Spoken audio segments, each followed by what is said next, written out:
My husband stood on the courthouse steps with his mistress's hand on my daughter's shoulder and told me I should be grateful he had allowed me to see my own child. 3 years earlier, he had sworn under oath that I pushed Elise Monroe down a flight of stairs and killed a baby she had never carried. I smiled, pressed record inside the pocket of my prison-issued coat and took off the wedding ring they had returned to me that morning. Daniel Bennett looked at the ring in my palm like it offended him.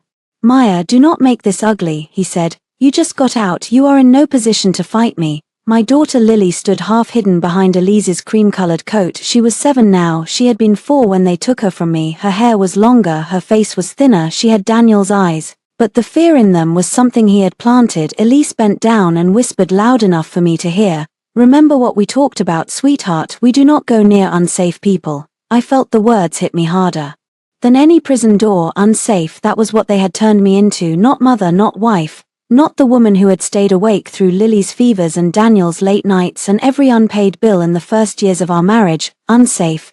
Daniel held out a folded paper. "Sign this," he said. "You will get supervised visits twice a year, no court fight, no interviews, no drama."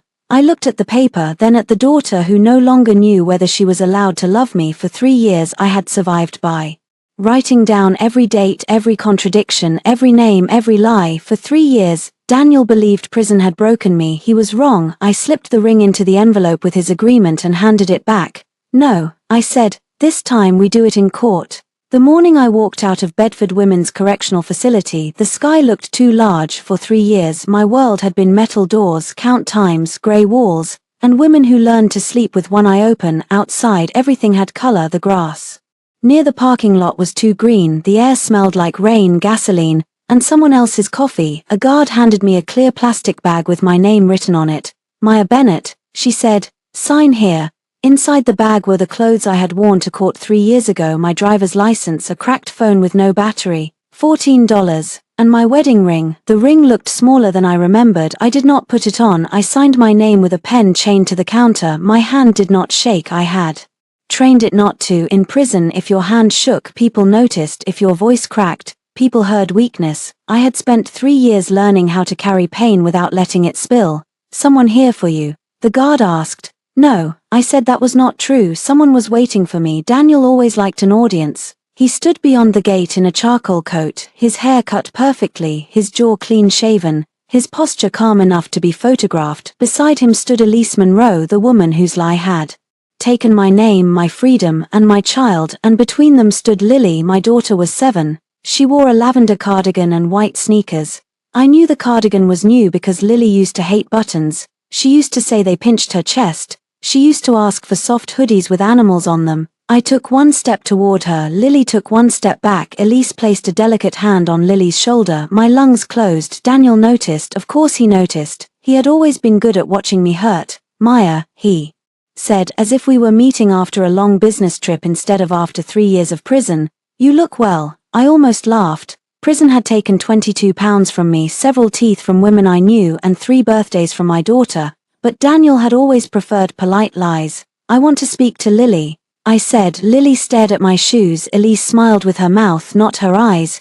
"We agreed this would be brief. The therapist said too much contact could confuse her." "The therapist you hired?" I asked. Daniel's expression tightened. "Do not start." There it was, the old command, the voice that used to make me swallow my feelings at dinner, at company parties, in front of his mother, in front of his lawyers. "Do not start." I reached into my coat pocket and pressed the side button on the small recorder Eleanor Shaw had mailed to me through a prison volunteer program 2 months before my release. I had not met Eleanor yet, but I already trusted her more than I trusted the man who had once slept beside me. Daniel took a folded document from his coat. "I brought something," he said. "It is better for everyone if we handle this quietly." He handed it to me. Permanent custody consent, no media contact, no civil claim, no visitation outside Daniel's approved schedule, no direct communication with Lily until a therapist determined it appropriate. My name was already typed on the signature line. I looked at Lily. "Did they tell you I did not want to see you?" Her eyes flickered. Elise squeezed her shoulder. "Maya, please, she is a child. She is my child." Daniel stepped closer. "She is the child you lost when you attacked a pregnant woman." The words passed between us like a knife laid on a table. I heard Lily inhale. I wanted to scream. I wanted to grab Daniel by his expensive coat and make him say the truth. I wanted to tell Lily I had never hurt anyone, that I had never stopped fighting for her, that every night in prison I had folded a paper crane from commissary receipts and whispered her name into the dark. Instead I stayed still. That was the first lesson prison had taught me. Survival begins where reaction ends. I did not attack Elise, I said, and you know it. Elise's eyes flashed. Daniel gave a cold little smile. A jury disagreed. A jury heard what you gave them. His smile faded. I took the wedding ring from the plastic bag. It was warm from my palm now. I placed it on top of the document. Daniel stared at it. This is childish, he said. No, I said, this is evidence that I understand we are finished. Elise laughed softly. You think you can walk out of prison and rewrite what happened? I looked at her for the first time 3 years ago. Elise had sobbed in a hospital bed with red scratches on her arms and Daniel's hand wrapped around hers. She had told police I followed her into the stairwell, accused her of sleeping with my husband and shoved her hard enough to end her pregnancy. I had been at home with Lily 10 minutes before the alleged attack. I had gone to Daniel's office only because he called and said we needed to talk. By the time I arrived, Elise was already screaming at the bottom of the stairs. But I had no lawyer with teeth. Daniel had money. Elise had tears. I had a daughter they threatened to keep from me. Now Elise stood in front of me wearing pearls, acting as if stolen years could be covered with perfume. I do not need to rewrite anything, I said. I only need the parts you buried. Daniel's hand shot out and caught my wrist. Lily made a small sound. I looked down at his fingers, then back at him. Let go, I said. For 1 second the old Daniel appeared, not the public husband, not the grieving partner of a supposed victim, the real one, the man who broke things when no one important was watching. You are not taking Lily from me, he said under his breath. You are a convicted felon. You have no job, no home, and no one left. Be careful. I kept my eyes on his. Thank you, I said. He frowned, for saying that clearly. Then I pulled my wrist free and turned the recorder off. Daniel understood too late.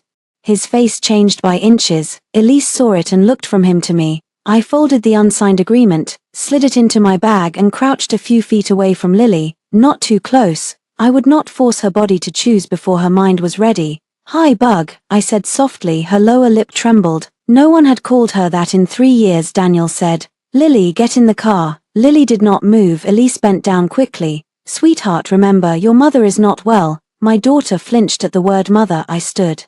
Before I reached for her, that restraint nearly tore me in half. I will see you soon, I told Lily. I promise. Daniel laughed once. Promises from you do not mean much. I looked at him. They will now. He took Lily by the hand and led her to the black SUV. Elise followed, but before she got in she turned back. You should have signed, she said. I held up the plastic bag with my cracked phone, my ring, and the document he wanted me to sign away my child with. I already signed. One thing I regret, I said. Never again. The SUV pulled away. I stood at the gate until it disappeared. Then I walked to the bus stop with $14, no home, no job, and the first recording Daniel did not know he had given me at the shelter that night. I opened the notebook I had kept hidden in my prison mattress for 3 years. On the first page I had written one sentence: Elise was not pregnant. Under it were dates, names, medical terms, court transcripts, missing camera locations, and every sentence Daniel had said that did not fit the truth. On the last page I wrote a new line: Daniel threatened custody on recording release day. Then I looked at the number Eleanor Shaw had sent me and dialed. She answered on the third ring. Maya, yes, are you safe? I looked around the shelter. A woman was crying into a blanket. Someone coughed behind a divider. My shoes were wet from rainwater that had seeped through the bus floor. No, I said, but I am free. Eleanor paused. Then we start tomorrow. I closed my eyes. Tomorrow. For 3 years I had lived from count to count. Now I had a tomorrow, and Daniel Bennett had no idea what I had carried out with me. Eleanor Shaw's office was above a bakery that smelled like butter and sugar. The stairs were narrow, the carpet was worn, and the radiator knocked every few minutes like someone trapped in the wall. I loved it immediately. Daniel's lawyers had worked from glass towers where the conference tables were longer than most prison cells. They had looked at me like a problem to be managed. Eleanor's office had mismatched chairs, boxes of files, and a whiteboard covered in arrows. She was in her late 40s, with silver in her dark hair and reading glasses hanging from a chain. She did not hug me. I was grateful. After prison, kindness too close to the body felt like danger. Sit anywhere, she said. Tell me what they stole, not what happened, not why are you innocent, what they stole. I sat down and placed my notebook on her desk. My daughter, I said, my name 3 years but. Mostly my daughter. Eleanor opened the notebook, she read the first page. Elise was not pregnant, her eyes lifted to mine. Start there. So I did. I told her about the night Daniel called me to his office. It was November 12, 3 years ago. Lily had been asleep with a fever and our nanny Grace was downstairs folding laundry. Daniel said he was at the company building and needed to talk. His voice was strange, too soft, too prepared. I almost did not go. Then he said, if you care about this family, Maya, you will come. That was how Daniel moved me in those years. He placed Lily, the marriage, and the word family in front of every door he wanted me to walk through. I arrived at Bennett Medical Systems at 9:18 p.m. I remembered because I had paid the parking meter with my card. The lobby guard, Martin Vale, waved me through without asking me to sign in. He knew me. I had brought him Christmas cookies 2 years in a row. Daniel's office was on the 5th floor. I never reached it. When the elevator doors opened, I heard Elise screaming. She was at the bottom of the east stairwell in a red dress, twisted on the landing between the 4th and 5th floors. Her lipstick was smeared. Her clutch lay open beside her. Daniel was already kneeling next to her. Already, that was one of the first things my mind circled in prison. He had called me there, but he was already with her. Elise looked up and pointed at me. She pushed me. She cried. She knew about the baby. I froze. What baby? I asked. Daniel looked at me with fury so convincing I almost believed it. You knew, he said. You followed her. I just got here. Elise sobbed harder. She said Daniel would never leave her. She said I deserved to lose it. I looked at Daniel. I waited for him to say this was insane. Instead he said to Martin, who had run up the stairs, call 911. Then he looked at me and said, do not move. By midnight I was in a police interview room. By morning I was charged with assault. By the end of the week Daniel had filed for emergency custody of Lily. Eleanor listened without interrupting. Only her pen moved. Your public defender pushed you toward a plea, she said. At first, yes. Then Daniel offered a private attorney and said it would help keep things quiet for Lily. The attorney told me the jury would hate me. Jealous wife, pregnant mistress, rich husband, injured woman. He said if I fought I could get 7 years if I accepted the deal. 3. And the pregnancy. Elise claimed she was 12 weeks pregnant. I never saw an ultrasound. I only saw headlines. Eleanor opened a file she had pulled from public records. She had obtained part of the trial transcript before my release. She read aloud. Daniel Bennett testified that he had recently informed his wife of his intention to leave the marriage and that she became unstable. I laughed. It came out flat. He never told me he was leaving. He told me I was imagining things. Gaslighting. Marriage, apparently. Eleanor kept reading. He testified that he saw you standing at the stairwell door seconds after Elise fell. I was standing at the elevator. Security footage, conveniently corrupted. Who controlled it? Martin Vale, the lobby security supervisor. But the system was paid for by Daniel's company. Eleanor made a note. Medical records, sealed. Elise said releasing them would re-traumatize her. Daniel's attorney argued the pregnancy loss was established by physician testimony. Which physician? Dr. Anil Patel, emergency medicine. He looked uncomfortable at trial. He never said the words miscarriage caused by assault. He said Elise reported pregnancy and abdominal pain. Eleanor stopped writing. Say that again. He said she reported it. Did the prosecutor ask for lab confirmation? I do not remember. Did your lawyer? No. Eleanor leaned back. The radiator knocked. Maya, there is a difference between a patient reporting pregnancy and a medical record confirming pregnancy. I know. That was the first time my voice broke. I had been a pediatric nurse before Lily was born. I had worked alongside doctors, read charts, watched families crumble under words they did not understand. In prison, I replayed Dr. Patel's testimony until it burned through me. Elise had cried, Daniel had glared, the prosecutor had said unborn child again and again, but the doctor had not. Eleanor turned another page. Your parental rights were not terminated. No, Daniel got sole legal and physical custody after my conviction. I was given the right to petition after release, but his lawyers buried me in conditions. Good, I stared at her. Good. Terminated rights are a mountain, restricted rights are a locked door, doors can open. I covered my mouth with my hand not to cry, but to keep my breath steady. Eleanor slid a legal pad toward me. We need 4 tracks: appeal or motion to vacate, civil claim, custody modification, and protective strategy. Daniel will retaliate when he realizes you are not afraid. I am afraid. Good, fear makes people careful, we will use careful. I pulled the folded agreement Daniel had tried to make me sign from my bag, then I played the recording from the prison gate. Daniel's voice filled the office. You are a convicted felon, you have no job, no home, and no one left, be careful. Eleanor's face changed, not surprise, recognition. She had seen men like Daniel before. That, she said, goes in the custody file. I nodded. I also need to find Grace, the nanny. She was with Lily that night. She knows I left the house after Daniel called. She knows Lily had a fever. She knows I was not stalking Elise. Where is she now? I do not know. Daniel fired her before trial. She sent me one letter in jail, but it never reached me. A guard gave it to me 6 months late after it was already opened. I took a creased envelope from my notebook. The return address was smudged, but still readable. Eleanor read it. This is a start. I swallowed. There is something else. She looked up.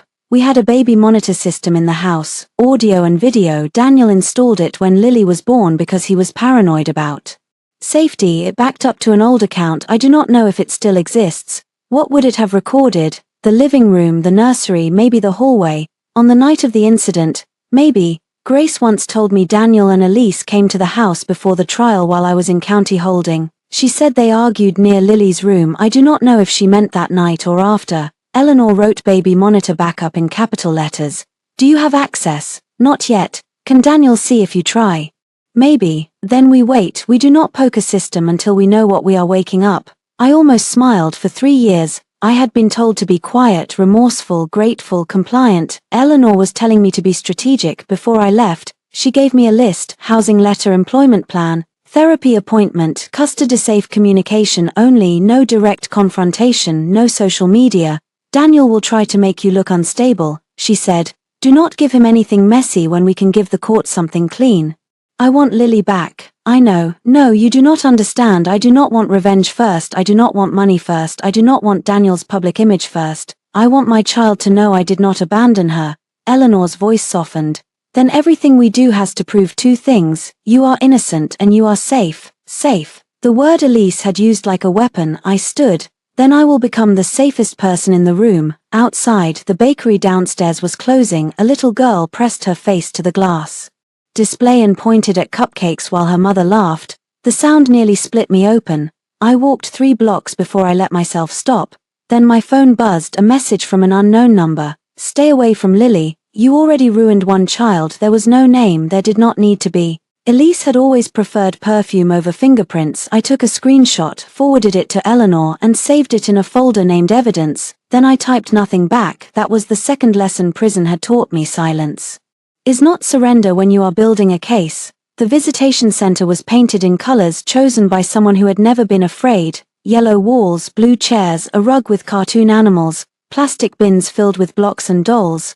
A poster near the door said, "Families heal through healthy contact." I stood under that poster and tried not to throw up. A woman named Ms. Harding checked my ID and court letter. She had soft hands, a tight bun, and the careful face of someone trained not to take sides. First visit after a long separation, she asked. Yes. Let the child set the pace. No promises you cannot keep, no questions about the other household, no emotional pressure. I nodded. I had read the rules 6 times. Daniel's lawyers had tried to delay this visit. Eleanor filed an emergency motion using Daniel's release day threat and the fact that my parental rights remained intact. The judge granted 1 hour supervised. 1 hour after 3 years, I would have taken 1 minute. The door opened at 10:04. Lily walked in holding Daniel's hand. Elise came behind them carrying a pink backpack with Lily's name embroidered in silver thread. My daughter saw me and stopped. The whole room stopped with her. I had imagined running to her in prison. I had imagined it so many times it had become its own kind of torture. I imagined her screaming "Mommy" and throwing herself into my arms. I imagined smelling her hair and counting her fingers like I had when she was born. Reality was quieter. Lily stared at me like I was a photograph that had been described to her incorrectly. I crouched beside the small table. "Hi, Bug." Her eyes widened. Daniel's jaw tightened. Elise said quickly, "Lily, remember what Dr. Hammond said, you can say hello if you feel safe." Lily looked up at Daniel. He gave her a small nod. The kind a man gives to a dog he expects to obey. "Hello," Lily whispered, "not Mommy, hello." I smiled anyway. "I like your cardigan." She looked down as if she had forgotten she was wearing it. "It has pearl buttons," she said. "I see that. You used to hate buttons, I said gently. When you were little you said they were bossy. A flicker passed over her face.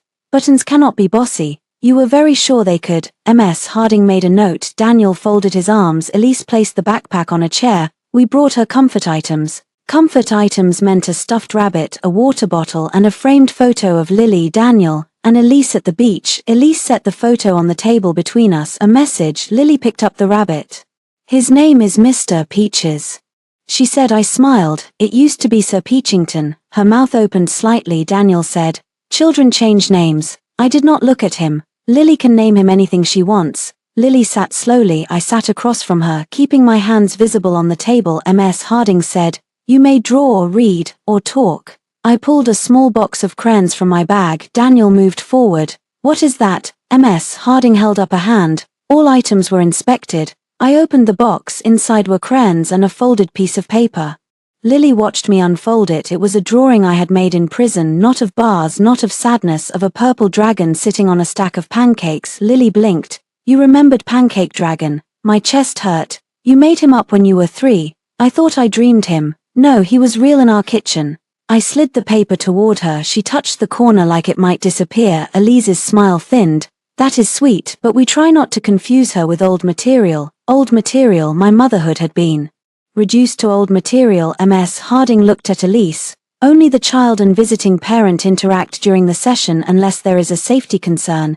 Elise sat back for 20 minutes. Lily drew. She did not come near me. She did not call me mom, but she asked for the purple crayon twice. And each time our fingers almost touched, I told her small things, safe things. I still remember your favorite soup. You used to put stickers on the dog's ears. You once cried because the moon would not come. Inside, she kept drawing. Then without looking at me she said, did you hurt Aunt Elise? The room changed. Daniel exhaled through his nose. Ms. Harding's pen paused. I had prepared for this question. I had practiced answers with Eleanor, with a prison counselor, with myself in the mirror of the shelter bathroom. Still, nothing prepares you for your child asking whether you are a monster. No, I said, I did not hurt Elise. Daddy said the court said you did. The court heard things that were not true. Elise said you were mad because she loved Daddy. I looked at Daniel then. He did not look ashamed. I was sad about many things. I said, but I never wanted anyone hurt. Lily's crayon pressed too hard and snapped. She flinched. I wanted to reach for her hand. I did not. Instead, I picked up the broken piece and set it beside the other half. Some things break, I said. That does not mean they cannot still color. Her eyes filled. Elise stood. This is too much. Ms. Harding said, please sit down. Daniel checked his watch. We are done. We have 28 minutes left. I said, my daughter is upset. Our daughter is asking questions. His face went cold. Lily whispered, I want to finish the dragon. Daniel's expression shifted. He had not expected resistance from her. Ms. Harding said, the child has expressed a desire to continue. Daniel sat down. For the remaining time Lily drew scales on Pancake Dragon. She chose green, then blue, then a little orange flame at the end. She hesitated. Can I keep this? Yes. Elise stepped in. We will decide what comes home. I took out my phone, opened the court-approved communication app and typed a message while everyone watched. Lily requested to keep drawing made during supervised visit. Please confirm whether Daniel objects. Daniel's phone buzzed. His face darkened. Everything in writing now. That was one of Eleanor's rules. Daniel typed with hard thumbs. No objection. I turned the phone toward Ms. Harding. She nodded. Lily tucked the drawing into her backpack behind the framed beach photo. As they prepared to leave, Lily paused at the door. She looked back at me. What was my soup? I could barely breathe. Chicken noodle with tiny stars. Her eyes widened again. Daniel took her hand. Come on. But Lily did not move. She looked at Elise, then at me. The red dress lady. She whispered. Elise froze. I went still. What did you say, sweetheart? Ms. Harding asked gently. Lily's voice got smaller. I had a dream. Maybe the red dress lady fell after Mommy left. Daniel's grip tightened on her hand. Lily, he said sharply. She shut down at once. The light in her face disappeared. Ms. Harding noticed. Her pen moved. Elise laughed. Too bright. She has nightmares. Children mix things up. I said nothing, not because I had nothing to say, because I had just heard my daughter hand me a thread and I knew better than to pull it in front of the people who had tied the knot. After they left, Ms. Harding gave me a copy of her session notes. She remembers more than they want her to, she said quietly. I looked at her. She did not smile. I did not say that. No, I said, You did not. Outside, I sat on the curb and opened my evidence folder. I added a note: Lily spontaneous statement, red dress lady fell after mommy left, witness MS Harding. Then I cried for exactly 4 minutes. After that, I washed my face in the restroom of a gas station and went to find Grace. Grace Alvarez lived in a second-floor apartment above a laundromat on the west side of town. The hallway smelled like detergent, fried onions, and old smoke. She opened the door with a chain still on. At first, she did not recognize me, then she did, and her face folded. "Oh, Maya." That was all she said before she began crying. I stood in the hallway with my hands at my sides. Grace had been 26 when she worked for us. All bright earrings and quick laughter. Now she looked older than 30, her hair was pulled back and there were shadows beneath her eyes. "I am sorry," she said. "I am so sorry. You wrote to me." "I wrote 6 times. I got one." Her mouth trembled. "I thought you hated me. I thought you disappeared." She removed the chain and let me in. Her apartment was small but clean. A boy of about 5 slept on the couch under a dinosaur blanket. Grace saw me looking. "My son," she said. "Mateo, he is beautiful. He is why I was scared." I understood before she explained. Fear has a family tree. She made coffee. Neither of us drank. We sat at a little table near the window while washing machines hummed. Below us, I did not see the stairs. Grace said, "I need to say that first. I know, but I saw enough." She clasped her hands together. "That night Lily had a fever. You gave her medicine at 8:15. You sat with her until she fell asleep. Daniel called at 8:52. I remember because you looked at the phone and your face changed. You told me you had to go to his office but you would be back fast." "Yes, you left at 9:06. My throat tightened. A timestamp. Grace stood and went to a drawer. She took out a worn envelope and placed it on the table. "I wrote it all down after they arrested you. I thought it would help. Then Daniel's lawyer came." "What lawyer?" "Mr. Cross, tall, red tie. He said if I got involved, they would report me for neglect because Lily got sick while under my care. He said immigration would look at my mother, even though my mother is legal. He said rich families always survive scandal but people like me do not." I closed my eyes. Daniel had not only lied, he had hunted every person who could help me. Grace pushed the envelope closer. "Daniel fired me 2 days later, paid 3 months severance cash, made me sign something. Do you have it?" "Yes." Inside the envelope were copies of texts, a termination letter, and a non-disclosure agreement. There was also a photo. Elise standing at the side entrance of my house the afternoon before the incident. I stared at it. Why was she at my house? Grace swallowed. "She came when you were at the pharmacy. She told me she needed Daniel's blue folder from the study. I did not let her in at first. Then she called Daniel and he told me to open the door." "What time?" "For 37. The photo had a timestamp for 39 p.m. Elise was wearing sunglasses and holding a red garment bag. My skin went cold. "The dress," I said. Grace nodded. "She changed in your guest bathroom before she left." I gripped the edge of the table. Elise had prepared the red dress in my house hours before the fall. "Did you tell anyone?" "I tried. Your attorney would not call me back then." Daniel's lawyer came again. I was pregnant by then. I got scared. Her eyes filled again. "I am not proud." I looked at the sleeping boy on the couch. "You survived." She covered her mouth. "No one has said that to me. Prison teaches you the difference between cowardice and fear. Cowardice is hurting someone to save yourself. Fear is staying alive until you can tell the truth." Grace cried silently. I waited. When she was ready, she said, "There is something else." My pulse kicked. "What?" "After you were arrested, Daniel brought Elise to the house. Lily was upstairs. I was packing because he had fired me but told me to finish the week. I heard them arguing near the nursery. About what? Elise wanted him to file for divorce immediately.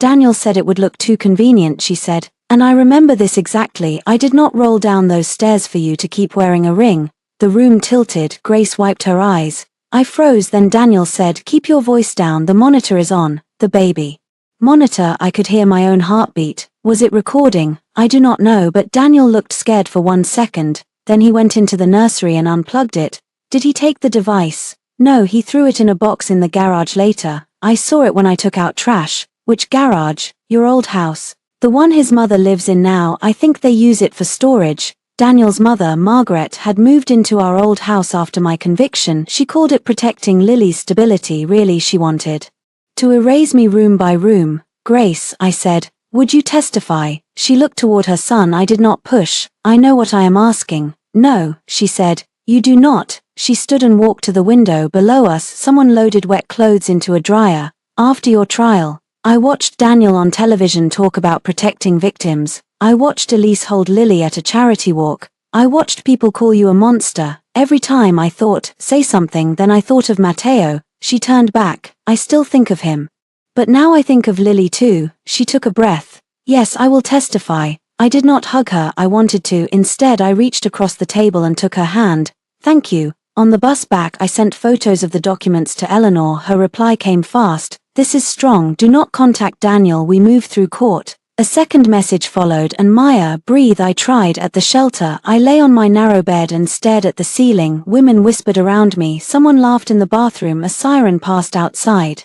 For the first time since my release, the past was no longer a locked room. It had a door, and behind that door was Daniel's fear. The next morning, my phone buzzed with a court app message from Daniel. Lily had nightmares after your visit. I am requesting suspension of contact. I read it twice. Then I attached MS. Harding's notes, Lily's drawing request, and Daniel's own written no objection. My response was one sentence: please direct custody concerns through counsel. I hit send. 5 minutes later, Daniel called. I let it ring. He called again. I let it ring again. Then he sent a text outside the court app. You think you are clever now. I screenshot it, evidence folder. Then I looked at the photo of Elise at my house with the red garment bag. For 3 years, she had been the woman who cried in white hospital sheets. Now she was the woman in sunglasses carrying her costume to my door. The story was changing, and this time I was the one keeping the records. Daniel's mother invited me to dinner through an email drafted by her attorney. That alone told me it was not dinner. Margaret Bennett never did anything without a witness unless she planned to deny it later. She had the kind of money that made cruelty sound like etiquette. Before prison, she used to correct my posture at charity events and tell people I was sweet but not built for pressure. After my conviction, she gave interviews about the heartbreak of seeing her son survive domestic violence. Her email said the family wished to discuss a peaceful path forward for Lily. Eleanor laughed when she read it. They want you in a room without a judge, she said. Good, I said. I want to see what they offer when they think I am hungry. You are hungry. For food, not permission. She studied me for a moment, then nodded. Recorder, no alcohol, no signing. No emotional reaction. If they bring documents, you take copies and leave. I know. And if they mention Lily, I looked at my hands. They will. Then you remember that a trap with your child's name on it is still a trap. Margaret's house had once been mine. Daniel and I bought it when Lily was 2. It had a white porch, a maple tree, and a kitchen window that caught morning light. I painted the nursery yellow because we did not want to know Lily's sex before birth. Daniel had held my waist while I stood on a step stool and told me we were building forever. Forever lasted until Elise needed a stage. Now Margaret had replaced the porch swing with stone planters and removed the wind chimes Lily loved. The house looked expensive and empty. A house can become a stranger. Margaret greeted me at the door wearing pearls and a black dress. Maya, she said, you are thinner. Prison does that. Her mouth tightened. Must you be vulgar? Must you pretend? Daniel appeared behind her. Maya. Elise stood in the dining room holding a wineglass. She wore pale blue and no shame. Lily was not there. I had expected that. I had still hoped. Where is my daughter? Sleeping at a friend's house. Daniel said, we thought adult conversations were best. You mean conversations where you use her without letting me see her? Elise sighed. This is exactly the hostility we worry about. I smiled, not kindly, just enough to remind her I had teeth. Margaret led us to the dining room. The table was set for 6. Though only 4 of us were there. Daniel always liked empty chairs. They made rooms feel like boards of directors. A folder sat beside my plate. I did not touch it. We sat. Margaret began with soup. As if soup could soften extortion. We all want Lily protected. She said, the child has endured enough. Yes, I said. She lost her mother for 3 years. Elise looked down, performing pain. Daniel said, because of your actions. I picked up my spoon. The recorder inside my bag was on. Margaret folded her hands. This is not a courtroom. No, I said. That is why I am not answering accusations here. Daniel's eyes narrowed. Margaret smiled coldly. You always did have a stubborn streak. It is unfortunate you did not learn humility. I tasted the soup, too salty. Prison taught me many things. Humility was not the lesson you hoped for. Elise set down her glass. Maya, I know you hate me, but Lily calls me when she has nightmares. She reaches for me. I have been there while you were gone. The table went still. There it was, the knife wrapped in silk. I looked at her. You were there because you helped send me away. Her eyes filled instantly. She was good, I had to give her that. Tears came to Elise like a trained dog. Daniel leaned forward. Enough. No, I said. That word belongs to me now. Margaret opened the folder and slid papers toward me. We are prepared to offer a structured arrangement, 2 supervised visits per year, additional letters at Daniel's discretion. In return, you agree not to pursue custody, media claims, civil litigation, or contact with former household staff. Grace. So they knew I had found her. I did not look at Daniel. I kept my face still. Anything else? Daniel said. We will provide a monthly stipend for 6 months, enough for rent while you adjust. How generous. You need stability. I have stability, I just do not have money. Margaret gave a delicate shrug. In family court those often look similar. I opened the folder. The agreement was longer than the one Daniel brought to prison. This one included confidentiality, non-disparagement, waiver of claims, no independent contact with Lily's school doctors or therapist, and a clause requiring me to acknowledge responsibility for the incident involving Elise. There it was. They did not just want me quiet, they wanted me to keep lying. I closed the folder. No. Daniel stared at me. Think carefully. I did. You will lose. I already lost everything once. You cannot scare me with repetition. Elise whispered. Lily deserves peace. Lily deserves truth. Daniel's hand hit the table hard enough to rattle the silverware. Margaret snapped. Do not raise your voice in my house. He looked at his mother, then at me. He lowered his tone. You are not getting custody. No judge will hand a child to a woman fresh out of prison, a woman whose conviction is under review. Elise's tears stopped. Margaret's eyes sharpened. Daniel smiled without warmth. Review is not reversal. No, I said. But it is a door. He leaned back. What exactly do you think you have? I took my phone from my bag, opened the release day recording and placed it on the table. Daniel's voice filled the dining room. You are a convicted felon. You have no job, no home, and no one left. Be careful. Margaret's face went white with anger. Elise looked at Daniel. I stopped the recording. That goes to custody. Daniel's jaw worked. You recorded me. Yes, that is illegal. Not in this state. When one party consents. I consented. Margaret stood. This dinner is over. It was never dinner. I picked up the folder and put it in my bag. Daniel stood too. That document does not leave this house. It was offered to me. My lawyer will review it. Elise stepped into my path. For 1 second I saw the old stairwell, red dress, screaming, Daniel's hand on her shoulder. Not this time. Move, I said. She lowered her voice. You think Lily will choose you? She barely remembers you. The sentence landed. It hurt, but pain was not an instruction. No, I said. You hope she barely remembers me. That is different. Elise's face changed. There she was, not the victim, the woman behind the performance. You should have stayed gone, she whispered. I looked toward the ceiling corner of the dining room. Do you still keep cameras in the house, Daniel? All 3 of them froze. I smiled. Just curious. Then I walked out with the folder, the recording, and the satisfaction of hearing no one follow me until I reached the porch. Daniel caught up as I stepped onto the walkway. Maya. I turned for a moment. He looked almost like the man I married, tired, handsome, human. You do not know what you are doing, he said. I know exactly what I am doing. You are going to hurt Lily. No, I am going to stop letting you use her as a leash. His face hardened again. If you drag this into court, I will make sure every detail of your conviction is read aloud.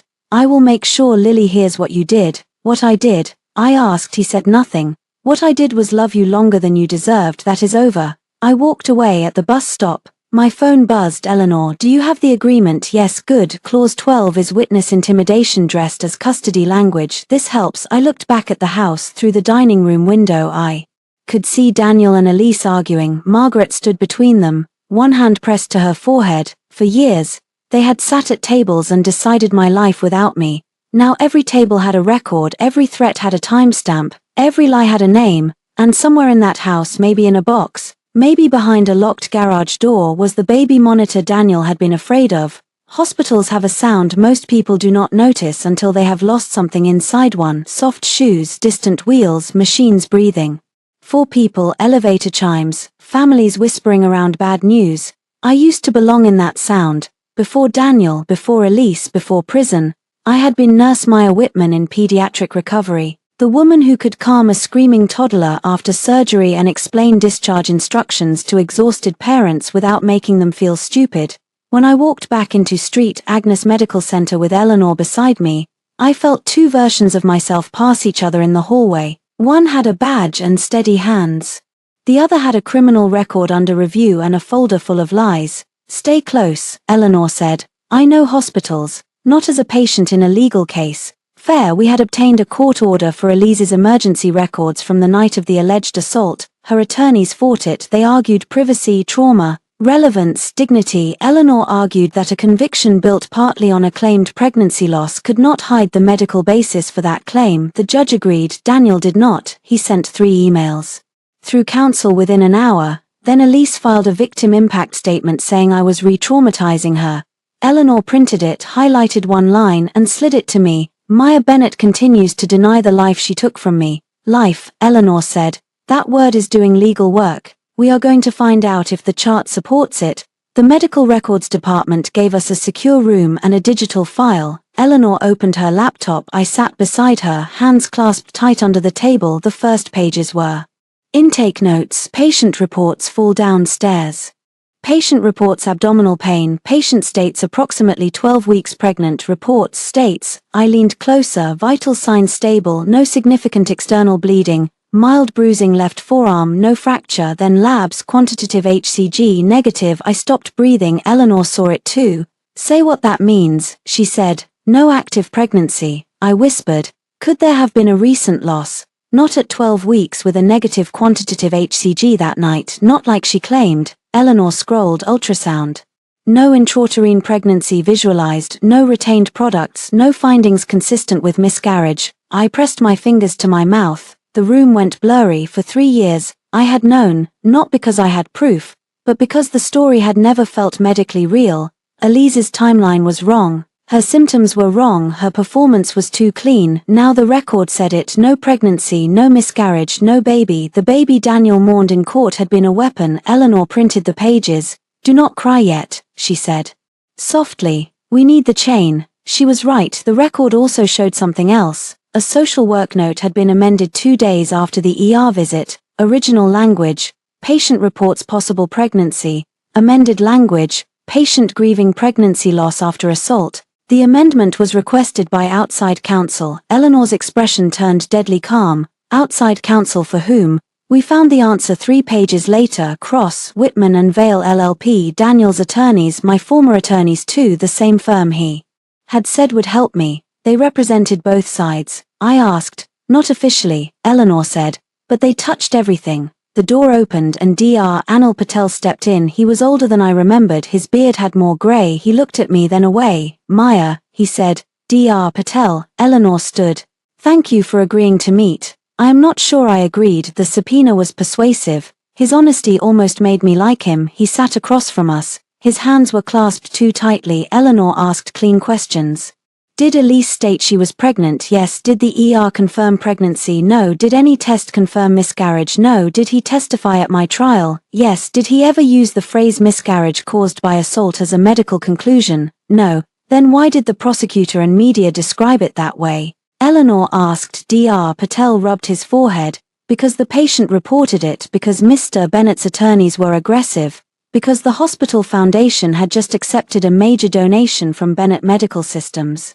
Because I was told not to speculate beyond my chart, and your chart was later amended, not by me. Did you object? He closed his eyes. No, the word sat between us. I wanted to hate him for 3 years. I had hated the shape of him in my memory, the doctor who could have said one clear sentence and did not. But looking at him now, I saw cowardice, yes, and fear, and the ordinary weakness powerful men count on. My daughter was 4, I said. He looked at me. She thought I abandoned her. His face changed. I am sorry. Sorry does not give her those years back. No, he said, it does not. Eleanor slid a paper toward him. Will you sign an affidavit stating what the medical record shows and what it does not show? He stared at the paper for a long time. If I do this, Bennett will come after my job. I leaned forward. He came after my child. Dr. Patel flinched, then he picked up the pen. While he signed, my phone buzzed with a court app notification. Daniel had filed for suspension of visitation, citing emotional distress to Lily after my first visit. Attached was a letter from Dr. Hammond, Lily's therapist. Eleanor read it and frowned. This is not a therapy note, it is a custody advocacy letter. What does that mean? It means Daniel may have hired someone to repeat his position. I looked at Dr. Patel. He looked ashamed in a way that told me he understood the pattern. On our way out, I stopped by a hallway near the pediatric wing. A little boy in dinosaur pajamas raced past me, trailing an 4-pole while his father jogged after him. For a second, I was Nurse Meyer again. Then my phone rang. Unknown number. I almost ignored it, then answered without speaking. A man's voice said, "If you are looking for the stairs video, you are looking in the wrong place." I froze. Who is this? Someone who should have spoken sooner. Eleanor stopped walking. I put the call on speaker. The man continued. The main system was wiped, but maintenance cameras backed up to a vendor server for 30 days. I saved a copy before Mr. Bennett's people came back. Martin, I asked. Silence. Then, I want immunity. Eleanor took the phone from my hand. This is Eleanor Shaw, counsel for Maya Bennett. Do not say anything else on an unsecured line. If you have evidence, you will contact my office through the number I am about to send. If you are playing games, understand that we already have enough to subpoena you. The man breathed hard. It was not supposed to go this far, he said. Eleanor's voice went cold.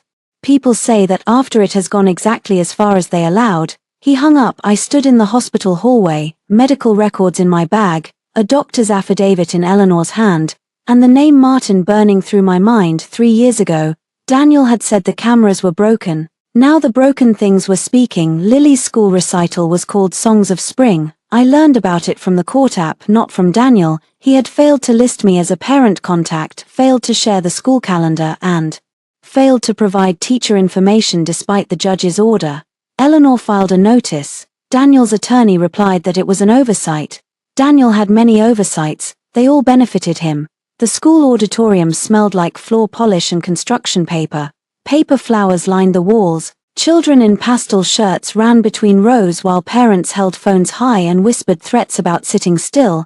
I stood near the back with my court order folded in my purse. A woman at the check-in table scanned the parent list. Name, Maya Bennett. Her finger moved down the page, then stopped. I am sorry, I do not see you. I am Lily Bennett's mother. Her face shifted in that small awful way people do when they think they recognize a scandal. Before she could answer, Elise appeared beside her. Of course she did. Elise wore a pale pink suit and a visitor badge that said Lily's mother. My vision narrowed. That badge is incorrect, I said. Elise smiled softly. Maya, this is not the place. It became the place when you put my title on your chest. The check-in woman looked panicked. Daniel came down the hallway, his expression already controlled for witnesses. Maya, he said, we discussed this. No, you discussed it with yourself. He lowered his voice. Lily is nervous. Do not ruin this for her. Then stop making her mother fight to enter her school. A few parents turned. Daniel hated that. I took out the court order and handed it to the check-in woman. I have legal visitation and access to school events unless restricted by written order. There is no such order. The woman read it, then called the principal. Elise's smile stayed in place, but her neck flushed.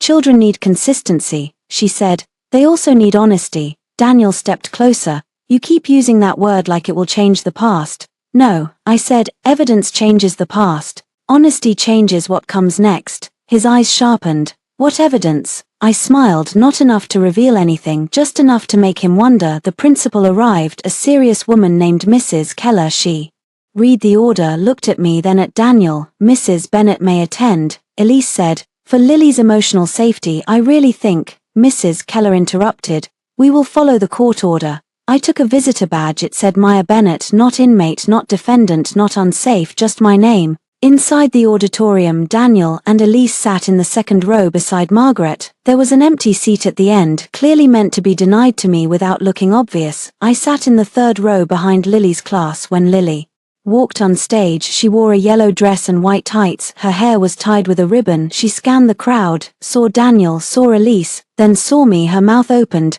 She missed the first line of the song. The teacher gently touched her shoulder. Lily started singing. One beat late, I kept my hands folded in my lap. Do not cry, I told myself. Not here. Give her a steady face to look at. Halfway through the second song, Lily looked at me again. I made the smallest pancake shape with my hands, a silly gesture from when she was little. Her eyes widened, then she smiled. It was tiny, it was everything. After the recital, parents crowded the hallway. Children ran into arms, cameras flashed. Elise positioned herself near the stage steps, ready to receive Lily like a queen receiving tribute. Lily came down holding a drawing. She looked at Elise, then at me. Her body leaned toward me before her fear remembered itself. Daniel saw. Lily, he said. The command landed. Lily stopped. I crouched, still several feet away. You were wonderful, I said. She held out the drawing. Elise's hand moved to take it. Lily pulled it back. This is for her, Lily whispered. The hallway seemed to quiet. I took the drawing carefully. It showed 3 figures: a small girl, a woman in a blue scarf, a purple dragon at the top in uneven letters. Lily had written Mom and me. Elise's face went flat. Daniel said, Lily, that is confusing. Lily looked at the floor. I wanted to say he was the one confusing her. I wanted to say Elise was not her mother. I wanted to say every word that had burned in my throat for 3 years. Instead I said, thank you, Bug, I will keep it safe. Lily's eyes filled. Do you still have my stars? For a moment I did not understand. Then I did. The glow-in-the-dark stars from her old bedroom ceiling. I had placed them one by one while pregnant. Dizzy from standing too long, Daniel too busy on a call to help. I remember them, I said. I do not have them anymore. Grandma put them in a box. Margaret stiffened. Lily continued, barely above a whisper, with the old tablet, the one from my room. I hid it in Mr. Peaches's toy box before Grandma cleaned. My heart began to pound. The tablet, the baby monitor app, had been on an old tablet we kept in the nursery. I thought Daniel had thrown it away. Maybe Margaret had boxed it without knowing. Elise said sharply, Lily, enough. Lily flinched. Mrs. Keller, who had been standing nearby, noticed. So did I. I looked at Daniel. Please do not reprimand her for giving me a drawing. He smiled for the crowd. No one is reprimanding anyone. Maya from 3 years ago would have argued. Maya from prison knew better. I opened the court app. Lily gave me a recital drawing and mentioned old personal items from her former bedroom. Please preserve all childhood belongings pending custody review. Daniel's phone buzzed. He read it and looked ready to break the screen. Do you plan to document every breath? He asked. Only the ones you try to steal. Margaret stepped forward. You are making yourself look unstable. Then I am sure the school cameras will show otherwise. That stopped her. Cameras had become a language they feared. Elise took Lily's hand. Come on, sweetheart. Lily looked back once as they led her away. I held up the drawing. She pressed her lips together, trying not to smile that night. I taped the drawing above the bed in my small rented room. Eleanor had helped me get transitional housing through a reentry program. The room had a hot plate, a narrow bed, and a window facing a brick wall. It was the first place in 3 years where I could close a door and no one counted me.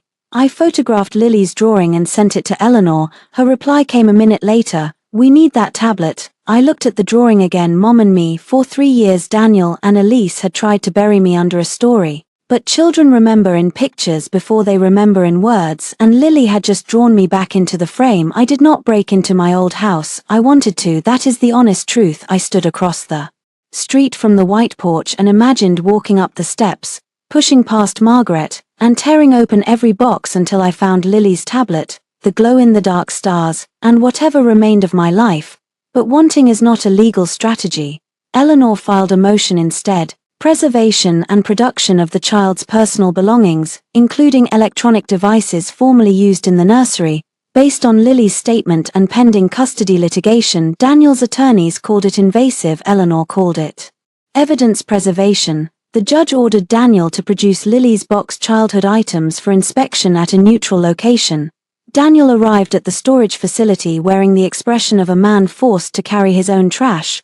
Margaret came with him. Elise did not. That was interesting. 2 movers brought in 6 plastic bins. I watched from beside Eleanor. I did not touch anything until the inventory clerk opened each bin. Baby clothes, board books, a cracked nightlight, a small bag of glow-in-the-dark stars. My throat tightened. Then at the bottom of the 4th bin, wrapped in a faded crib sheet, was the old tablet. Daniel said immediately, that device is obsolete. It has no relevance. Eleanor smiled. Then you will not mind us preserving it. It belongs to my daughter. It may contain data relevant to a criminal conviction and custody proceeding. It is a child's tablet. It was also used to run the nursery monitor app. For half a second, Daniel forgot to look innocent. I saw it, so did Eleanor. The tablet was dead. The screen had a crack across the corner, but when Eleanor's forensic technician connected it to a power bank, the battery icon appeared. Daniel left before it turned on. Margaret stayed long enough to say, Maya, one day Lily will hate you for tearing this family apart. I looked at the bins. This family was torn apart when your son lied under oath. She slapped me. It was not hard. It was not dramatic. Just a sharp crack across the cheek, the inventory clerk gasped. Eleanor stepped between us. Thank you, Mrs. Bennet, she said coldly. That will also go in the custody file. Margaret's face changed from rage to regret, but not the moral kind, the strategic kind. I touched my cheek. I did not slap her back. Prison had taught me the cost of hands. 2 days later, the tablet opened. The technician recovered an old email address I had created when Lily was born. The baby monitor app had been inactive for years, but some audio clips had auto-synced to cloud storage before the device was unplugged. Most were useless. Lily babbling, me singing half asleep, Grace reading bedtime stories, Daniel on business calls in the hallway. Then Eleanor clicked a file dated 2 days after my arrest. At first, there was static, then Elise's voice. I did not roll down those stairs for you to keep wearing a ring. My whole body went cold. Daniel's voice followed, low and furious. Keep your voice down, the monitor is on. A rustle. Elise laughed. Then unplug it, Daniel said. Maya will plead if I keep Lily away. She cannot survive without that child. I stopped breathing. Elise said. And the doctor, handled, and the cameras. Martin wiped the main system. What about the other copy? There is no other copy. Eleanor paused the file. No one moved. The technician whispered. There is more. Eleanor pressed play. Elise's voice, softer now. I was never going to get him with a fake pregnancy forever. Daniel, this had to work. Daniel said. It worked, so stop talking. The clip ended. Silence filled the room. I stared at the screen for 3 years. I had imagined truth as something loud, a courtroom gasp, a headline, a judge's gavel. But truth, when it finally came, sounded like a cheap tablet speaker in a small office above a bakery. I stood and walked to the window. Below, people bought bread, cars passed, a woman held a child's hand at the crosswalk. The world did not stop because my life had been stolen. That made me angrier than if it had. Eleanor came to stand beside me. Maya, I am here. We have enough to file. I nodded. We also need Martin, he called once. He will call again. Men like that wait until they know which side is safer. I turned back to the table. Then make my side safer. Eleanor's smile was small. That is the plan. We filed the motion to vacate my conviction the next morning. The petition included the medical records, Dr. Patel's affidavit, Grace's statement, the dinner agreement, Daniel's threats, Margaret's slap report, the tablet audio, and a request to subpoena Martin Vale and Bennett Medical Systems security vendors. By noon, Daniel's attorney called Eleanor. By 1, Daniel called me. By 2, Elise sent a message from an unknown number. You will destroy Lily with this. I screenshotted it. Then I replied through the court app to Daniel, not Elise. A third party is contacting me about litigation and Lily. Please instruct your household not to contact me outside approved channels. Daniel responded 15 minutes later. Stop provoking Elise. I saved that too. He had just connected himself to the anonymous number. Small mistakes, powerful men hate making them. They make more when they panic. That evening, I received a video call request through the visitation center. Lily's therapist had approved a 10-minute check-in. Lily appeared on screen in pajamas, clutching Mr. Peaches. Hi, Bug. Hi. She looked over her shoulder. Someone was in the room. Daniel, probably. Did you get the stars? She asked. I did. Are they still shiny? A little. She smiled. They work better in the dark. My eyes burned. Yes, I said. They do. She lowered her voice. Elise was mad about the tablet. My heart stopped.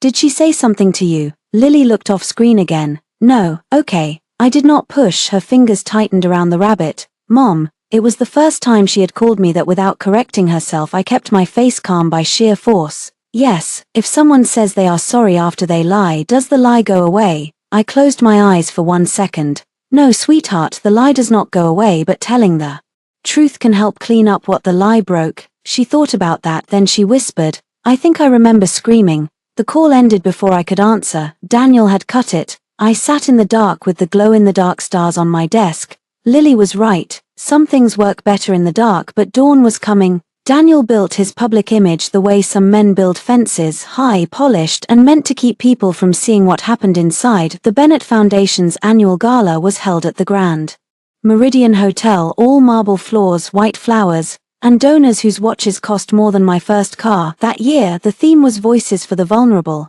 I almost admired the cruelty. Daniel planned to stand on a stage beside Elise and speak about surviving violence. He planned to announce a new grant in her name. He planned to remind everyone that his ex-wife had been released but not forgiven. He did not know my conviction review had been accepted for an evidentiary hearing. He did not know Dr. Patel had signed a supplemental affidavit. He did not know Martin had called Eleanor again. And he definitely did not know I had been invited, not by him, by the Foundation's largest hospital partner. After Eleanor sent the board a legal preservation letter warning that Daniel's public claims could create liability if knowingly false, boards dislike scandal, they dislike subpoenas more. I wore a black dress I bought secondhand and the blue scarf Lily had drawn in her picture. I had no diamonds, no husband, no borrowed status. I had documents that felt better. When I entered the ballroom, conversation thinned. People recognized me slowly, first by face, then by story. There she is, the wife, the one who pushed the pregnant mistress, the one who went to prison. I walked through it. Prison had made me familiar with staring. At least these people were quieter. Elise saw me first. She stood near the stage in a silver gown, one hand on Daniel's arm. For a moment, fear flashed across her face, then she rearranged it into suffering. Daniel followed her gaze. His smile did not move, but his eyes did. He crossed the room before anyone could intercept him. "What are you doing here?" he asked. "Attending. You were not invited." I opened my clutch and showed him the digital invitation. His jaw tightened. "This is harassment." "No. Harassment is using a charity gala to repeat a false accusation currently under judicial review." He stepped closer. "Lower your voice." "I am not raising it." That was true. People were leaning in.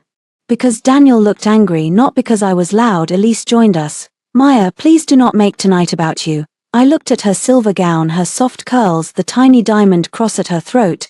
"Tonight is literally about the lie you told." Her eyes watered. "On command," Daniel said. "Enough." I smiled. That word again. A photographer lifted a camera. Daniel saw and adjusted his face instantly. "Maya is understandably emotional," he said to the small crowd forming. "We are asking for privacy." I turned to the photographer. "Please keep taking pictures."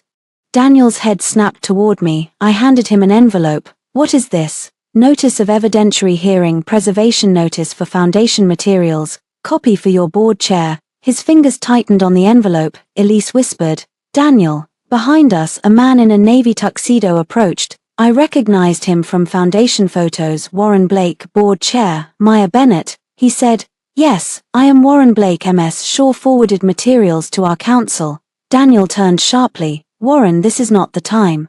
Warren's expression was careful. It became the time when the Foundation's event materials referenced an active criminal matter. Elise looked around. People were watching openly now. The stage screen behind us still displayed Elise's photo under the words "Courage After Violence." I did not ask them to take it down. I wanted everyone to remember exactly what they had been about to applaud. Daniel lowered his voice. "You are making a mistake." "No," I said. "I made my mistake when I believed you would never use our child as a weapon." Elise touched his arm. "Do something." He looked at her. For the first time I saw it. Not love, not protection, blame. She saw it too. The program began late. Daniel still went on stage. He had to. Men like Daniel would rather bleed in public than admit the floor is gone beneath them. He stood at the podium and smiled. "Tonight we honor resilience," he began. His voice was smooth. Then a phone buzzed near the front, then another. Board members looked down. Donors checked messages. A whisper moved through the ballroom. Eleanor had filed the motion publicly at 7:00 p.m. The docket update had gone live. Maya Bennett seeks vacatur based on medical records showing no confirmed pregnancy, recovered audio, and alleged witness tampering. Daniel's voice faltered. Elise gripped the side of her chair. The stage lights suddenly seemed too bright. Daniel continued, but no one listened the same way. By the time he introduced Elise, half the room had read enough. Elise walked to the podium. Her hands trembled. "I survived something no woman should endure," she said. A donor near me whispered, "Was there really no pregnancy?" Another answered, "That is what the filing says." Elise heard, her face drained. She looked at Daniel. He did not come to help her. That was the thing about men who use women as shields. Eventually they step back and let the shield take the hit. I left before the speeches ended. Outside the ballroom, Eleanor waited near the elevators. "That was controlled," she said. "I wanted to throw wine on her, but you did not." "No. Growth." I almost laughed. Then my phone rang. Unknown number. Eleanor nodded for me to answer and put it on speaker. Martin Vale's voice shook.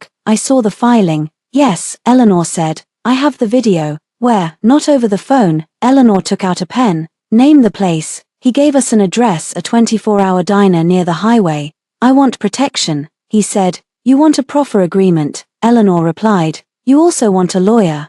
I cannot afford one. If your evidence is real, I can connect you with counsel, but understand this, Mr. Vale, if you lie now, you become useful to no one. He was quiet, then he said, Mrs. Bennet. Yes, I said, I am sorry. I looked back toward the ballroom where Daniel's voice echoed faintly through the doors. Bring the video, I said. Then we can discuss. Sorry. At midnight, in a diner booth sticky with syrup, Martin slid a flash drive across the table. His hands shook. Daniel said it was just a domestic matter, he whispered. He said you were unstable. He said the footage would destroy Lily's life. I picked up the drive. No, I said. The lie did that. Eleanor's technician opened the file on a secure laptop. The video was grainy, angled from the maintenance camera above the stairwell exit. It showed me stepping out of the elevator at 9:20 p.m. It showed Elise already on the stairs. It showed Daniel standing above her. It showed me stop 10 feet away. It showed Elise look directly toward Daniel. Then she sat down hard, twisted her body, and threw herself down 4 steps. I covered my mouth. Daniel moved only after she screamed. Not before, not to stop her, to begin the performance. Martin began to cry. I did not then. I watched the video twice. On the third time I noticed something else. Daniel looked at the camera before he knelt beside Elise. He knew, he had always known, the courtroom smelled like old wood, paper, and nervous sweat. I had sat in a room like this 3 years earlier while strangers decided whether I was the kind of woman who could shove another woman downstairs. Back then, I wore a navy dress Daniel's attorney chose because he said it made me look less emotional. I had kept looking at the door, hoping Daniel would walk in and say there had been a mistake. He walked in and destroyed me instead. This time I wore the same blue scarf Lily had drawn and a plain grey suit Eleanor found for me. My hair was pulled back, my hands were steady. Daniel sat across the aisle with 2 attorneys. Elise sat behind him. She wore black like a widow at a funeral for her own lie. The prosecutor's office had assigned a new attorney to review the case. Ms. Harlan, sharp-eyed and unsentimental, had already told Eleanor she did not enjoy defending old mistakes. The judge entered. Be seated. Eleanor touched my arm once. Not comfort, anchor. The hearing began with procedure, case number, motion to vacate, newly discovered evidence, alleged Brady issues, possible perjury, medical records, digital media. Legal words can make a life sound clean. Mine had not been clean. Then Eleanor called Dr. Patel. He walked to the stand slowly, as if each step cost him. Under oath, he stated what he should have said 3 years earlier. Elise Monroe's pregnancy was not medically confirmed. Her HCG was negative. Ultrasound showed no evidence of pregnancy or miscarriage. His trial testimony had been limited and then used in a way that suggested conclusions he had not made. Eleanor asked, Doctor, based on the medical record, can you say Elise Monroe lost a pregnancy on November 12? No. Can you say Maya Bennett caused a miscarriage? No. Elise made a small sound behind Daniel. He did not turn around. Then came Grace. She wore a dark green blouse and held a tissue folded in her hand. She testified that I left home after Daniel's call, that Lily had a fever, that Elise had come to my house earlier that day with a red garment bag, and that Daniel's lawyer threatened her into silence. Daniel's attorney tried to shake her. You accepted money from Mr. Bennett, correct? Severance after he fired me. You signed a non-disclosure agreement. After his lawyer threatened my family, you waited 3 years to speak. Grace looked at me, then at the judge. Yes, she said. I was scared. I am still scared, but scared is not the same as lying. I wanted to stand and applaud. I did not. Martin Vale was next. He looked smaller than I remembered. Guilt had a way of shrinking men after power stopped feeding them, he admitted. Daniel asked him to report the main security system as corrupted. He admitted receiving $10,000 through a consulting invoice. He admitted preserving a vendor backup because he was afraid Daniel would blame him later. Why come forward now? Ms. Harlan asked. Martin swallowed. Because Mrs. Bennett went to prison for something I knew the video did not show. The video was entered, the courtroom lights dimmed. I watched myself on the screen, not the monster from headlines. A woman stepping out of an elevator, a woman stopping in confusion, a woman framed by 2 people who had already chosen her role. Elise on the stairs, Daniel above her, the fall, the scream, Daniel looking at the camera, then performance. No one spoke when the video ended. The silence was not empty, it was full of every lie collapsing. Eleanor played the baby monitor audio next. Elise's voice filled the courtroom. I did not roll down those stairs for you to keep wearing a ring. Then Daniel, Maya will plead if I keep Lily away. She cannot survive without that child. My hands curled in my lap. I looked straight ahead. I would not let Daniel see that the words still bled. The judge listened without moving. Daniel's attorney objected to authentication. Eleanor had the technician ready. Chain of custody, device retrieval, cloud metadata, expert report. One by one Daniel's exits closed. Finally, Ms. Harlan stood. Your Honor, in light of the evidence presented, the state cannot maintain confidence in the integrity of the conviction. The words hit me strangely, not joy, not relief, something deeper and more. Exhausted, the state cannot maintain confidence. I had lost 3 years because too many people had too much confidence in the wrong man. The judge looked at me. Ms. Bennett, please stand. I stood. Daniel did not look at me. Elise did. Her face was wet. But this time the tears did not work. The judge spoke slowly.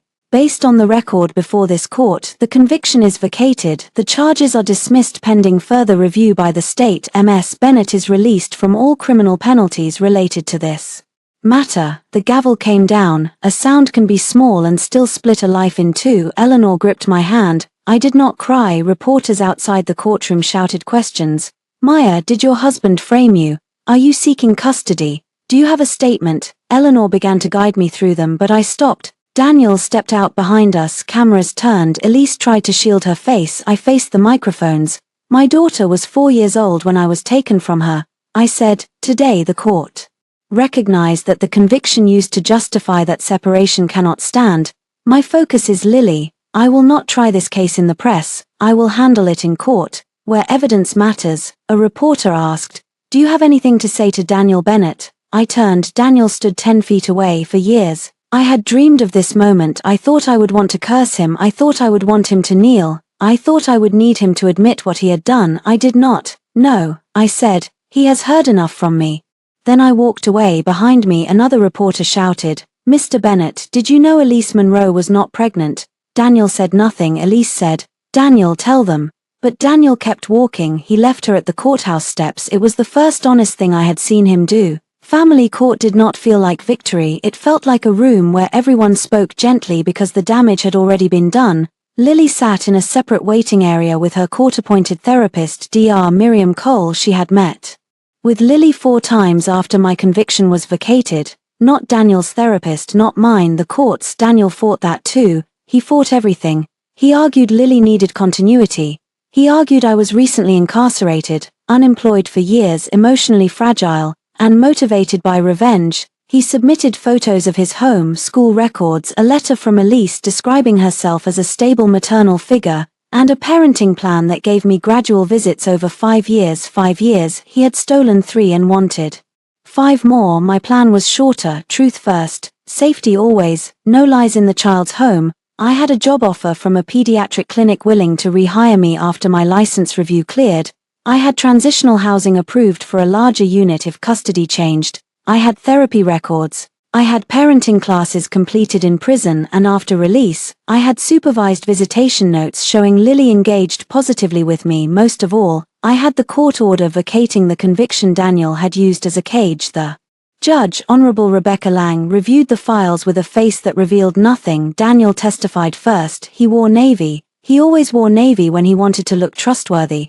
I love my daughter, he said. Everything I have done has been to protect her. His attorney asked about my conviction. Daniel said, for 3 years, Lily understood that her mother had made a dangerous choice. Now Maya is trying to change that narrative abruptly, and Lily is confused. Narrative, not truth. Narrative. When Eleanor cross-examined him, her voice stayed calm. Mr. Bennett, did you tell Lily that Maya hurt Elise? I told her age-appropriate truth. Did you tell Lily that Maya killed Elise's baby? Daniel hesitated. I did not use those words. Did anyone in your household use those words? I cannot control every statement. Is Elise Monroe part of your household? She has been present in Lily's life. Did Elise tell Lily that Maya was unsafe? Daniel's jaw tightened. I do not recall. Eleanor handed him a transcript of the visitation center notes. Would reading Ms. Harding's report refresh your memory? He looked at the page. Perhaps. Did you correct Elise when she called Maya unsafe? I was focused on Lily. You were focused on Lily while allowing a false statement about her mother to stand. Daniel's attorney objected sustained, but the judge had heard it. Then Dr. Cole testified she was careful, she did not blame, she described. Lily showed signs of loyalty conflict. Lily feared making Daniel sad. If she expressed affection for me, Lily had been exposed to adult narratives about violence.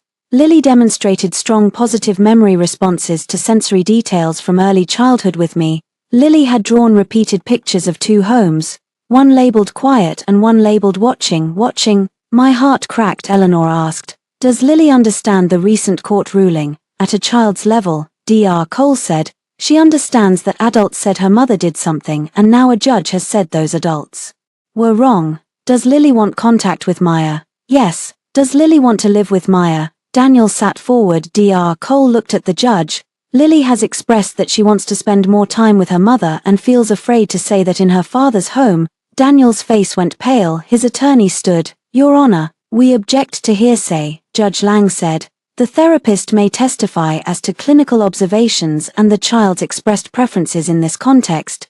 Daniel looked toward the side door where Lily waited. For once he could not control who spoke. Then Lily came in, not to testify like an adult. Judge Lang spoke to her gently in chambers with counsel present but parents outside. We waited in the courtroom. Those 20 minutes were longer than prison. Daniel paced. I sat still. Elise was not allowed in the room. She waited in the hallway, no longer wearing a visitor badge that said mother. When the judge returned, Lily did not come with her. That was good. No child should have to watch adults receive the consequences of what they made her carry. Judge Lang read her decision slowly. Temporary primary physical custody to Maya Bennett. Joint legal custody suspended pending further review, with Maya granted decision-making authority for medical and therapeutic care. Daniel to receive supervised visitation twice weekly at a court-approved center. No contact between Elise Monroe and Lily pending criminal investigation and therapeutic recommendation. Daniel to provide all school, medical and personal records. Within 48 hours, family reunification therapy for Maya and Lily. No disparagement by either party. No discussion of litigation with the child. I heard the words, but my body did not trust them. Temporary primary physical custody. Maya granted decision-making authority. No contact between Elise and Lily. My daughter was coming home. Daniel stood. Your Honor, you cannot be serious. Judge Lang looked at him over her glasses. Mr. Bennett, I advise you to sit down. He did not. That woman just got out of prison. That woman, the judge said, had her conviction vacated based on evidence indicating significant misconduct by adults around this child. Daniel's mouth closed. Judge Lang continued, the court is concerned not only with past events, but with Mr. Bennett's ongoing unwillingness to acknowledge the impact of false or unsupported statements made to Lily about her mother. Daniel sat. The hearing ended. Eleanor touched my arm. Breathe. I had forgotten to. 2 hours later, Lily arrived at the visitation center with a small suitcase and Mr. Peaches. Daniel carried the suitcase. His face looked carved from stone. Elise was not there. Lily stood in the doorway, eyes huge. I crouched. Hi, Bug. She looked back at Daniel. He did not speak. Then she ran. The impact of her body against mine knocked the air from my chest. She was bigger, heavier, real. Her arms locked around my neck. I held her carefully at first, then not carefully at all. Mom, she sobbed. Mom, I thought you did not come back. I came back. I said into her hair. I came back every way I could. Daniel made a sound behind us. I looked up for the first time since my release. He looked uncertain, not sorry, not yet, just uncertain because the world had not obeyed him. Lily pulled back and wiped her face. Can Mr. Peaches come? Of course. And Pancake Dragon. I saved the drawing. And the stars. I smiled through tears. We are putting them up tonight. Daniel stepped forward. Lily, remember, this is temporary. She flinched. I stood, keeping one hand on her shoulder. Daniel, I said, do not. He looked at me, furious and helpless. This is not over. I thought about the prison gate, the agreement, the courtroom, the video, the audio, the years. No, I said, but your part as the person in control is. I took Lily's suitcase. She slipped her hand into mine. We walked out together outside. The air was cold. Lily leaned against my side as if testing whether I would vanish. I held her hand all the way to the car Eleanor had arranged. Not a new man, not a rescue, just a ride. As we pulled away, Lily looked out the back window. Dad looks mad, she whispered. Adults are responsible for their own feelings. I said. She turned to me. Am I allowed to be happy? The question broke me in a place prison had not reached. I kissed her forehead. Yes, I said. You are allowed to be happy, you are allowed to love people, you are allowed to tell the truth, you are allowed to feel everything. She leaned into me. Even if someone gets mad, especially then. That night in our small apartment we put the glow-in-the-dark stars above her bed. They barely stuck, the ceiling paint was cheap, a few fell down. Lily laughed every time at bedtime she asked me to tell her about Pancake Dragon. I did when she fell asleep, one hand still holding my sleeve. I sat on the floor beside her bed and cried silently, not because I was broken, because something stolen had found its way home. Daniel came to my apartment 6 days after Lily moved in. He should not have known the address. Eleanor had filed it under restricted access because of the pending investigation. But Daniel had money, and money has a way of finding cracks. He stood outside the building at 8:10 p.m. holding a paper bag from Lily's favorite bakery. I saw him through the lobby window before he saw me. For 1 second my body remembered being his wife. The old instinct rose, smooth things over, keep peace, explain, manage his mood before it becomes weather. Then Lily laughed upstairs. The instinct died. I stepped outside and closed the building door behind me. You cannot be here, I said. He looked tired, truly tired, not performatively tired. His tie was loose, his hair was imperfect, there were shadows under his eyes. I brought Lily cupcakes. Leave them with the visitation center. She is my daughter. Then follow the order protecting her. His jaw tightened, but he did not snap. That was new. Maya, he said. Please. I almost did not recognize the word in his mouth. Please what? He looked down at the bag. Elise lied. The laugh that left me was soft and empty. Yes, she told me she was pregnant. Yes, I believed her. No, I said. His eyes lifted. You believed what helped you. There is a difference. He swallowed. I did not know she would go that far. You were on the video. I panicked. You testified. I thought if I changed my statement everything would explode. It should have exploded before I went to prison. He looked away. Cars moved along the wet street. Somewhere nearby a dog barked. Normal life kept happening around the ruins he wanted to discuss as if they were unfortunate weather. I made mistakes, he said. No, you made choices. His face tightened. Do you think I have not paid? My company is under investigation. The board suspended me. Reporters are outside my office. Elise is turning on me. My mother will barely speak to me. I stared at him. There it was. Not remorse, accounting. He was listing losses and calling them payment. Lily cried for me for 3 years, I said. Did you pay for that? His mouth opened then closed. I loved you, he said. That one almost got through, not because I believed it now, because I had believed it then. No, I said. You loved being trusted, you loved being obeyed, you loved having a wife who made you look like a good man. His eyes reddened. Maya, we were not always this. No, we were worse before I understood it. He flinched. I took the folded divorce papers from my coat pocket. Eleanor had filed them 2 days after the custody ruling. Irreconcilable differences was too small a phrase. But the law likes small phrases for large deaths. Your attorney has the official copy. I said, this one is for you. He stared at the envelope. You are really doing this? I did it the day I took off the ring. We have a child. Yes, that is why I will be civil. That is why I will follow court orders. That is why I will not poison her against you, even though you poisoned her against me. Maya, but we do not have a marriage. He took the envelope. His hand shook for a moment. I saw what he might have been if he had chosen truth earlier. A frightened man, a weak man, a man who could have confessed before the damage became a life sentence for someone else. But pity is not a door, it is only a window. You can look through it without walking back inside. Elise says she has messages, he said suddenly. She says she can prove I planned it. Did you? He looked at me. I waited. He did not answer. That was answer enough. I hope you both tell the truth, I said. He gave a bitter smile. You want me in prison? I thought about that. For 3 years I had imagined Daniel behind bars. I imagined him learning the sound of doors locking. I imagined him eating from a tray, standing for count, waiting for mail that never came. But now Lily was upstairs, safe, and my future had finally become larger than his punishment. I want the law to know what you did, I said. What happens after that is not my burden. He looked past me toward the building. Can I see her? No, just 1 minute. No, I am her father. Then act like one by not making her break a court order for your comfort. Anger flashed. There he was, still there under the tired eyes and regretful voice. Daniel Bennett still believed other people's boundaries were obstacles, not lines. I stepped back. This conversation is over. He moved as if to stop me. Then caught himself, cameras were above the lobby door, he saw them, good, let him learn to live under evidence. Maya, he said. I paused. I am sorry. I looked at him for a long moment. Then I said the truest thing I had said to him in years. I know you want that to matter. I went inside this time. I was the one who closed the door. The criminal investigation took months. Elise turned on Daniel first. Daniel turned on Elise next. Their attorneys leaked careful statements. Former friends gave interviews about being shocked. Board members resigned. Donors distanced themselves. Margaret sold the old house quietly after the court ordered Lily's belongings returned. Dr. Patel kept his job.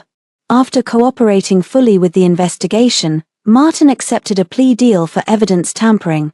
Grace testified before a grand jury, then took Matteo to the zoo with the witness stipend she never asked for but deserved. Elise was charged with filing a false police report, perjury, and conspiracy related to evidence tampering. Daniel was charged with perjury, obstruction, witness intimidation, and conspiracy. I did not attend every hearing. That surprised people. Reporters wanted the wronged wife on the courthouse steps, face shining with revenge. They wanted tears, statements, sound bites. They wanted the woman prison maid and the man who made it happen. But I had school drop-off, I had therapy appointments, I had a nursing license review, I had Lily's nightmares, Lily's math homework, Lily's sudden fear of staircases, Lily's laughter when pancakes came out shaped like dragons. I had a life to rebuild. The divorce finalized in spring. Daniel contested property, then withdrew after Eleanor reminded his attorneys that civil discovery could become very uncomfortable. I received compensation from the state for wrongful conviction, a settlement from Daniel's company after the board decided quiet payment was better than public trial, and legal restoration of my record. Money helped. It paid rent, therapy, school fees, groceries, and the first bed Lily chose for herself. But money did not give me back the first tooth she lost while I was gone. It did not give me the kindergarten concert. It did not give me the nights she cried for me while Daniel told her I was dangerous. So I stopped asking money to repair what only time could hold. One Saturday, Lily and I moved into a small townhouse with a blue door, not Daniel's house, not Margaret's house, ours. Grace came over with Matteo and helped unpack kitchen boxes. Eleanor brought a plant and said it was low maintenance because she did not trust me to remember watering schedules during litigation. Ms. Harding sent a card with no legal language inside, just wishing you peace. Lily chose the room facing the maple tree. We put the glow-in-the-dark stars on her ceiling again. This time I used better adhesive. At bedtime she asked, "Will Dad go to prison?" "I do not know." "Did you want him to?" I sat beside her. I wanted him to tell the truth before anyone got hurt. But he did not. No. She touched Mr. Peaches's ear. "Do I have to hate him?" My throat tightened. "No, Bug, you do not have to hate anyone for me." "Do you hate him?" I looked at the stars above us. 3 years ago the answer would have been yes. In prison, hate kept me warm when blankets did not. It gave me something to hold when I could not hold my child. But hate is heavy. You can carry it out of a cage and still not be free. "I hate what he did," I said. "I do not want to live inside it forever."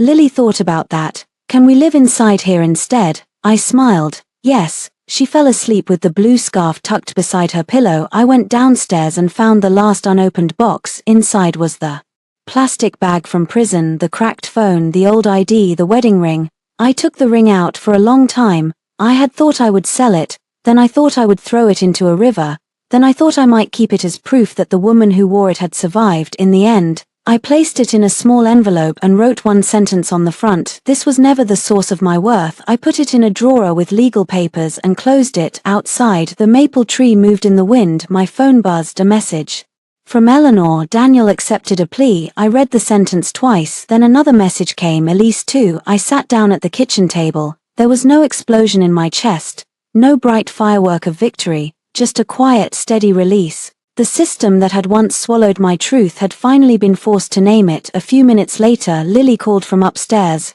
"Mom." I stood so fast the chair scraped. "Coming." "Not inmate, not defendant, not unsafe." "Mom." I climbed the stairs. Lily was half asleep when I reached her room. "I forgot," she mumbled. "Forgot what?" "Tomorrow is pancake day." I smiled in the dark. "Then tomorrow we make dragons." She nodded and drifted back to sleep. I stood there watching her breathe. Because I could, because no guard would order me away, because no husband could decide my love was dangerous, because no mistress could borrow my name and call it hers. 3 years earlier, Daniel sent me to prison for Elise's lie. He thought prison would erase me. Instead, it taught me how to wait, how to watch, how to survive without begging the people who broke me to become kind. I walked out with the truth. I took back my child and I did not look back.